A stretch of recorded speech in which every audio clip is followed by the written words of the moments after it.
ನಾನು ಇತ್ತೀಚೆಗೆ ಬಾಲಿವುಡ್ ಸಿನಿಮಾಗಳನ್ನು ಫಾಲೋ ಮಾಡೋದು ಕಮ್ಮಿ.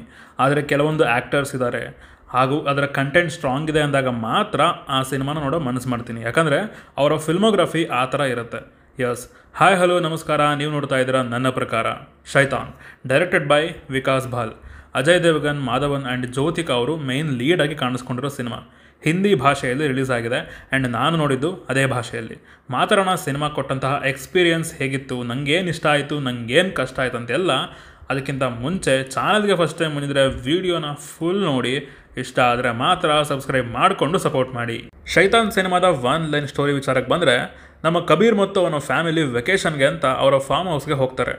ಅಲ್ಲಿಗೆ ನಮ್ಮ ವನರಾಜ್ ಅನ್ನೋ ಕ್ಯಾರೆಕ್ಟರ್ ಮೊಬೈಲ್ಗೆ ಚಾರ್ಜಿಂಗ್ ಬೇಕಿತ್ತು ಅಂತ ಹೆಲ್ಪ್ ಕೇಳ್ಕೊಂಡು ಬಂದು ಏನೇನೆಲ್ಲ ಮಾಡ್ತಾನೆ ಅನ್ನೋದನ್ನು ನೀವು ಸಿನಿಮಾ ನೋಡಿದರೆ ತಿಳ್ಕೊತೀರಾ. ಇಷ್ಟ ಆಗಿದ್ದು ಕಷ್ಟ ಆಗಿದ್ದು ವಿಚಾರಗಳಿಗೆ ಹೋಗೋ ಮುನ್ನ ಒಂದು ಸಣ್ಣ ಇನ್ಫಾರ್ಮೇಷನ್. ಈ ಸಿನಿಮಾ ಗುಜರಾತಿಯ ವಶ್ ಅನ್ನೋ ಸಿನಿಮಾದ ರೀಮೇಕ್ ಅಂತೆ. ಒರಿಜಿನಲ್ ನಾನು ನೋಡಿಲ್ಲ, ಸೊ ಇದು ನನಗೆ ಒಂದು ಹೊಸ ಫ್ರೆಶ್ ಸಿನಿಮಾ.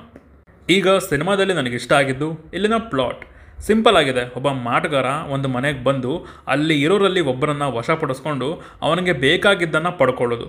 ಸೊ ಈ ಒಂದು ಪ್ಲಾಟ್ನ ಟ್ರೈಲರಲ್ಲೇ ಹೇಳಿದರು ಆ್ಯಂಡ್ ಅದೇ ಇಂಟ್ರೆಸ್ಟಿಂಗ್ ಅಂತ ಅನ್ನಿಸ್ತು. ಆ್ಯಂಡ್ ಸಿನಿಮಾ ನೋಡಿದಾಗಲೂ ಇಷ್ಟ ಆಗಿದ್ದು ಅದೇ. ಜಸ್ಟ್ ಒಬ್ಬನ ಎಂಟ್ರಿಯಿಂದ ಆ ಒಂದು ಸಿಚುವೇಷನ್ನಿಂದ ಕತೆ ಹುಡ್ಕೊಳ್ಳೋದು ಇಂಟ್ರೆಸ್ಟಿಂಗ್ ಅಂತ ಅನ್ನಿಸ್ತು ಆ್ಯಂಡ್ ಎಂಗೇಜಿಂಗ್ ಆಗಿ ಕೂಡ ಇತ್ತು. ಸಿನಿಮಾದಲ್ಲಿ ಇರೋದೇ 5 ಕ್ಯಾರೆಕ್ಟರ್ಗಳು. ಅದರಲ್ಲಿ ಹೈಲೈಟ್ ಅಂದರೆ ಮಾಧವನ್ ಆ್ಯಂಡ್ ಆ ಹುಡುಗಿ ಜಾನ್ವಿ ಅನ್ನೋ ಕ್ಯಾರೆಕ್ಟರ್ ಮಾಡಿರೋದು. ಪರ್ಫಾರ್ಮೆನ್ಸ್ ಮಾತ್ರ ಸಖತ್ತಾಗಿತ್ತು ಇಬ್ಬರದು. ಸ್ಪೆಷಲಿ ಮಾಧವನ್ ಅವರಂತೂ ಭಯಂಕರವಾದ ವಿಲನ್ ಥರ ಕಾಣಿಸ್ಕೊಂಡಿದ್ದಾರೆ.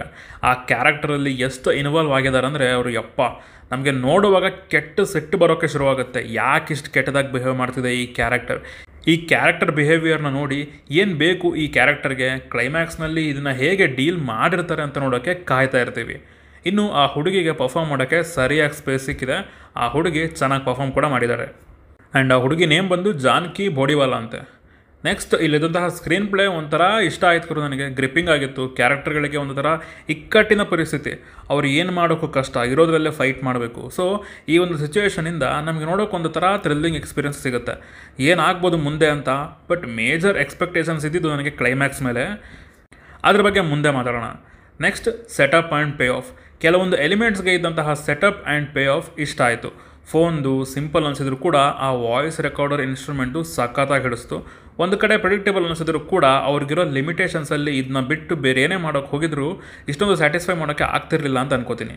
ಇನ್ನು ಟೆಕ್ನಿಕಾಲಿಟೀಸ್ ಚೆನ್ನಾಗಿತ್ತು. ಸಿನಿಮಾದ ಬ್ಯಾಕ್ಗ್ರೌಂಡ್ ಮ್ಯೂಸಿಕ್ ನನಗೆ ಇಷ್ಟ ಆಯಿತು. ಹಾಗೂ ಆ ಒಂದು ಕ್ಯಾಮ್ರಾ ವರ್ಕ್ ಏನಿದೆ ಇರೋದೇ ಲಿಮಿಟೆಡ್ ಜಾಗ, ಅದನ್ನೆಲ್ಲ ಚೆನ್ನಾಗೇ ಕವರ್ ಮಾಡಿದರು. ಇನ್ನು ಸಿನಿಮಾದಲ್ಲಿ ನನಗೆ ಕಷ್ಟ ಅಂತ ಅನಿಸಿದ್ದೇನೆಂದರೆ, ವಿಲನ್ ಕ್ಯಾರೆಕ್ಟರ್ಗೆ ಇದ್ದಂತಹ ಡೆಪ್ತ್ ನನಗೆ ಅಷ್ಟೊಂದು ಸ್ಯಾಟಿಸ್ಫ್ಯಾಕ್ಷನ್ ಕೊಡಲಿಲ್ಲ. ಅವನ ಮೋಟಿವ್ ಆಗಿರಲಿ, ಅವನ ಬ್ಯಾಕ್ಗ್ರೌಂಡ್ ಆಗಿರಲಿ ಸ್ವಲ್ಪ ಎಸ್ಟಾಬ್ಲಿಷ್ ಮಾಡಿದ್ದಿದ್ರೆ ನೀಟಾಗಿ ಕನೆಕ್ಟ್ ಆಗ್ತಿತ್ತು. ಆ್ಯಂಡ್ ಇದೆಲ್ಲ ಇಲ್ಲ ಅಂದರೂ ಆ ಕ್ಯಾರೆಕ್ಟರ್ ಹೈಲೈಟ್ ಆಗಿದೆ ಅಂದರೆ ಅದು ಮಾಧವನ್ ಅವರ ಪರ್ಫಾರ್ಮೆನ್ಸಿಂದ ಮಾತ್ರ. ಮತ್ತು ಮೇಜರ್ ಲಾಜಿಕ್ಕೆ ಮಿಸ್ ಹೊಡಿತು. ಆ್ಯಂಡ್ ಎಷ್ಟೊಂದು ವಿಚಾರಗಳಿಗೆ ಎಕ್ಸ್ಪ್ಲನೇಷನ್ಸ್ನ ಕೊಡಲೇ ಇಲ್ಲ. ಆ ಕ್ಲೈಮ್ಯಾಕ್ಸಲ್ಲಿ ಒಂದು 108 ಜನ ಹುಡುಗಿರನ್ನ ತೋರಿಸ್ತಾರೆ.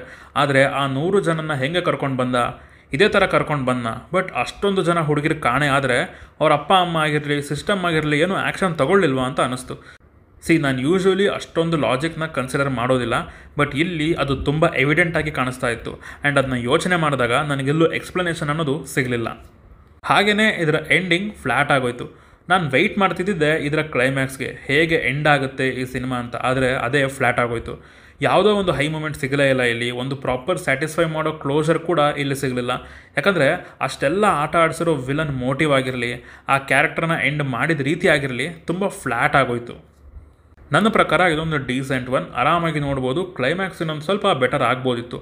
ಓವರಾಲ್ ಆಗಿ ಹೇಳೋದಾದರೆ theatrical experience was good and family ಜೊತೆ ನೋಡ್ಬೋದು, ಬಟ್ ಸ್ವಲ್ಪ ಡಿಸ್ಟರ್ಬಿಂಗ್ ಅಂತಲೂ ಅನ್ನಿಸ್ಬೋದು. ನನ್ನ ರೇಟಿಂಗ್ಸ್ ಬಂದು ಈ ಸಿನಿಮಾಗೆ 3.25 ಔಟ್ ಆಫ್ 5. ಸೊ ಇದಿಷ್ಟು ಸಿನಿಮಾ ನೋಡಿ ನಂಗೆ ಅನಿಸಿದ ವಿಚಾರಗಳು.